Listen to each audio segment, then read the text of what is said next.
ચાલો દોસ્તો, આજે આપણે એક મજાની વાર્તા સાંભળીશું. એક નાના ઉંદરની વાર્તા. તો વાર્તા શરૂ થાય છે એક મોટા વડના ઝાડથી. એ ઝાડની નીચે હતું એક નાનકડું દર, અને એ દરમાં કોણ રહેતું હતું ખબર છે? એક નાનું વિચારો તો, દરમાં કોણ રહેતું હશે? શું પોપટ રહેતો હશે? ના રે. કાબર? ના, એ પણ નહીં. અરે હા, દરમાં તો એક નાનો ઉંદર રહેતો હતો.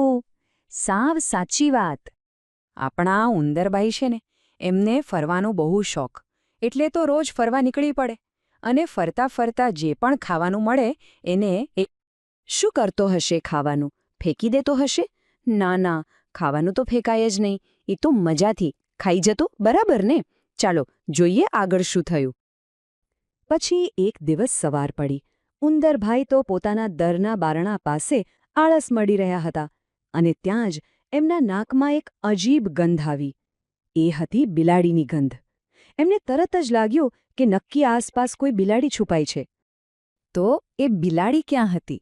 શું એ ભાગી રહી હતી? ના, એ તો નજીકમાં જ છુપાઈને બેઠી હતી. અને બસ અહીંથી જ આપણા ઉંદરભાઈની મુશ્કેલી શરૂ થાય છે. પણ એ મુશ્કેલી વિશે જાણતા પહેલા ચાલો આપણે આ નાના ઉંદરના ઘર વિશે થોડું જાણી લઈએ. એનું ઘર એટલે કે એક મસ્ત મજાનો બગીચો.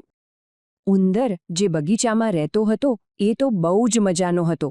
ત્યાં જાત જાતના ઝાડ અને રંગબેરંગી ફૂલો હતા. બાળકો માટે રમવા માટે 3 લપસણીઓ હતી, અને ઝૂલવા માટે 4 મોટા હિંચકા પણ હતા. અને હા, એક મોટું વડનું ઝાડ તો ખરું જ, જેની નીચે લીલાછમ ઘાસ પર દોડવાની કેવી મજા આવે.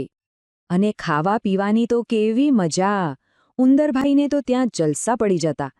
બગીચાના બાંકડા પાસે એમને વેફર, સિંગદાણા અને પૂરીના ટુકડા જેવું કેટલું બધું ખાવાનું મળી રહેતું. અરે ક્યારેક ક્યારેક તો બુંદી અને ગાંઠિયા પણ ખાવા મળતા. પણ આ બધી મજા લાંબો સમય ટકી નહીં. એક દિવસ બધું જ બદલાઈ ગયું.